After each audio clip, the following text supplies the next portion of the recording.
We really put our all into this album. It's definitely our favorite album we've ever made. With something like this partnership between brother and sister, there's already so much magic there, and it's how to enhance that. You can bypass any plugin, you can bypass them all, and it's still this amazing song.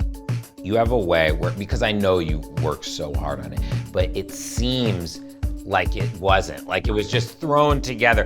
I want you to stay.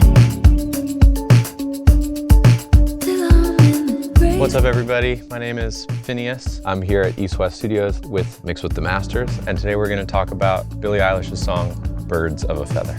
Birds of a feather, we should stick together right now. I think in terms of, where you go on a third album, the first thing that was important to us was just that we were making stuff that inspired us, that felt like we were creating new material. Your first album, you're using chord progressions for the first time. You're using rhythms for the first time. By the time you get to your third album, you've covered some ground. Birds of a Feather is a vibe or a sort of approach to a song that is new for us. It is novel. So on this album, we worked 3 days a week, and we do that every week. There were days that were very productive and days that weren't productive at all, and days that were long and days that were short, but we just always did those days. 3 days a week times 52 weeks. So you get a lot done in 150 days working on something. With your stuff, I really feel like you have a way where, because I know you worked so hard on it, but it seems like it wasn't, like it was just thrown together. Like it seems like Birds of a Feather, like it feels like it's like so thrown together. But I know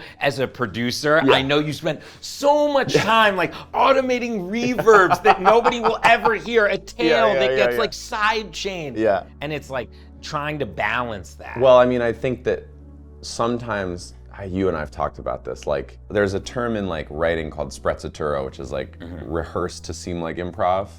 And like whatever the musical equivalent of that is, like if it sounds like it just is off the top of your head, there's a kind of when you listen to it, you're very like liberated by that because it feels really like loose and exciting. You're so full of shit. This song was started at the very beginning of 2023, I believe. I'll go through the sort of first couple elements that were the song. Started off with some chopped up drum loops right here. We had this kick snare chopped up.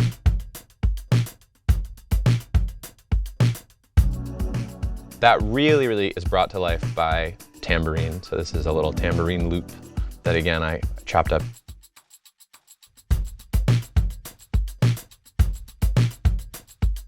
We like how that sort of groove made us feel. The term underlick is a thing I wasn't familiar with until a friend of mine sort of was like, I like the underlick in Birds of a Feather. And I was like, what's an underlick? And he was like, the thing, the D, A, D flat thing, which was the next element that came in, which is this. But he explained that the underlick, at least in this case, is a singable motif that is never sung, right? She never, as a vocalist, sings that melody in that rhythm in this whole song. So that's playing and it's stuck in your head, even though it really like has nothing to do with the actual kind of like songwriting, so to speak. And then I started playing chords on top of that.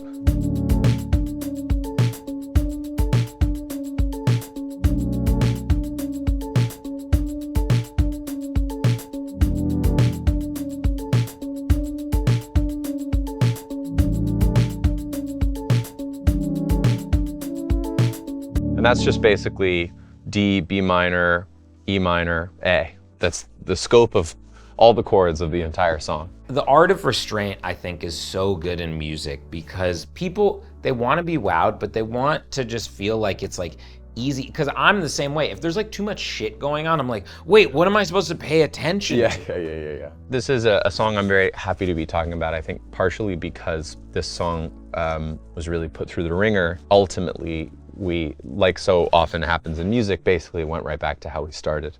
I think sometimes when you make something and it feels good right away, but it happened really quickly, you tend to overthink it. So again, those 4 elements being like drums, tambourine, underlick, and then that super vibey synth, that was within 5-10 minutes. And Billie started singing over that. Don't wanna say goodbye. I found it to be a really effective way to write songs on this cycle. I'd be in my studio and I'd be working on the instrumental stuff, and she'd have a vocal and we'd put some processing on it. Like in this case, there's a lot of delay on her vocal. She was able to sing with that while we were writing the song and have the delay to feed off of, which I think has a lot to do with the actual writing of the song, is her kind of writing, knowing that the vocal's gonna have all this kind of slappy delay on it. And so then you sort of think like, well, it can't be that simple. Like that happened in a moment, you know, and you start to try to kind of overcomplicate it. But really, to us, the magic was just in how that felt, that kind of stripped, bare feeling. And so we decided ultimately not to fight it. Till I'm in the casket you carry. If you go, I'm going too. Got that bass. 'Cause it was always you. And the drums are starting to pick up energy because we have a live drummer now. Nothing left to lose without my baby.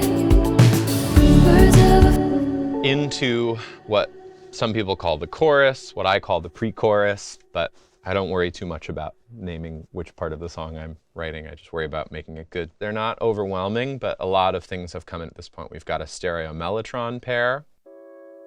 These are really delicate and quiet. These are kind of fading in over the second half of the first verse and then living in the pre-chorus area. We've got a contact plug-in going on here. This is a twin 2. Couldn't love the twin more.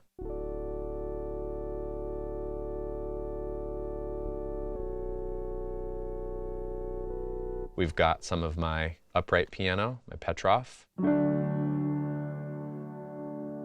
with a little bit of verb on it.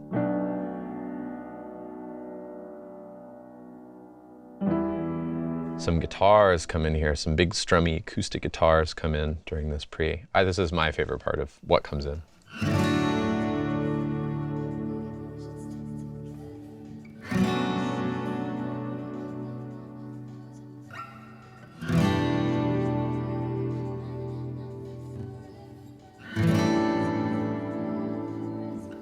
I mean, like, hard to beat, you know? And then, of course, big vocal stack of really profoundly beautiful harmonies come in right here. This is the stack. birds of a feather, we should stick together. I know I said I'd never think I wasn't better alone. Can't change the weather, might not be forever, but if it's forever, it's... And then these, I think, are, again, what I would refer to as like stabs, which are just the sort of punctuation. What I'm crying for, I could love you more.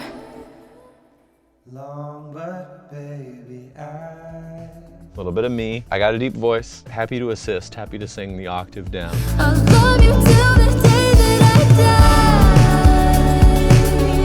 Till the day that I die. This is kind of a general rule of thumb for verse 2s.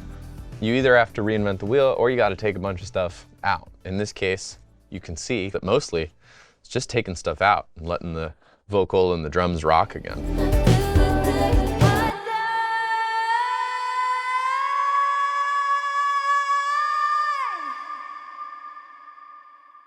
That's a take. I bounce in and out of the room while Billie records vocals these days. I've spent the last couple years teaching her how to vocal engineer herself because she's very particular and loves to do a million takes and loves to comp them herself, and everybody wins if she's doing the work. The other element is, even though we're very comfortable around each other, to hit this insane delivery right here,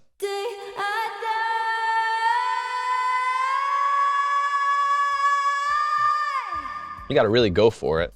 And sometimes, the same way that most people sing in the shower or in their car alone, doing something and not having to feel self-conscious about it allows you to fail harder. I was probably upstairs in my kitchen grabbing myself a glass of water or something when she hit that. And I came downstairs and she had this kind of like sheepish, like, I think I just got something look. She played me this take and it was insane. Kind of a testament to sort of the benefits of having her know what she's doing on her own. I don't know what I'm crying for. I don't think I could love you more. I think I have my own set of ears in my own studio studio in my own car, and those are biased, you know what I mean? I might make the mix that sounds the best to me in my car or my living room, but I want it to sound good for everybody everywhere. I thought Jon and Aron did a really great job mixing this album.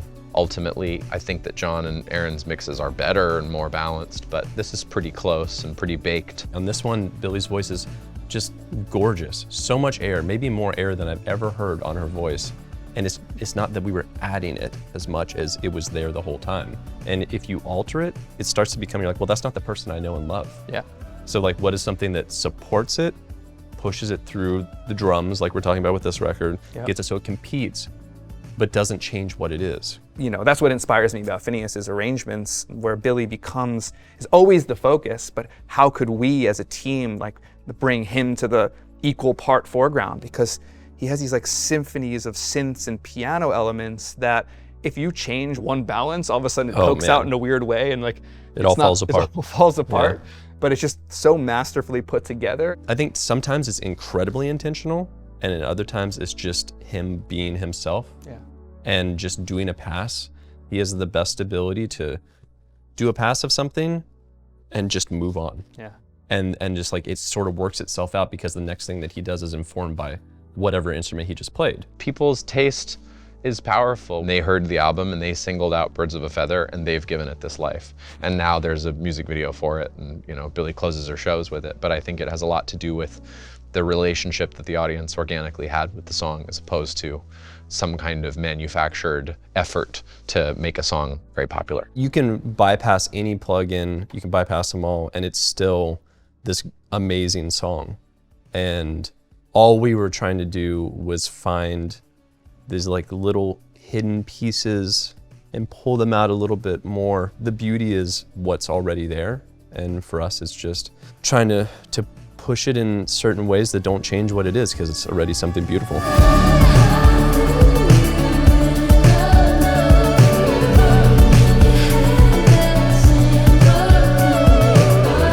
There's only one element that has been playing so far that I haven't really talked about, and that element is bird sounds, which is a little on the nose and literal, but they sounded nice, so here they are.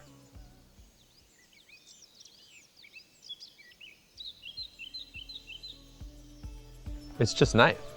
They're way in the background, but they're there.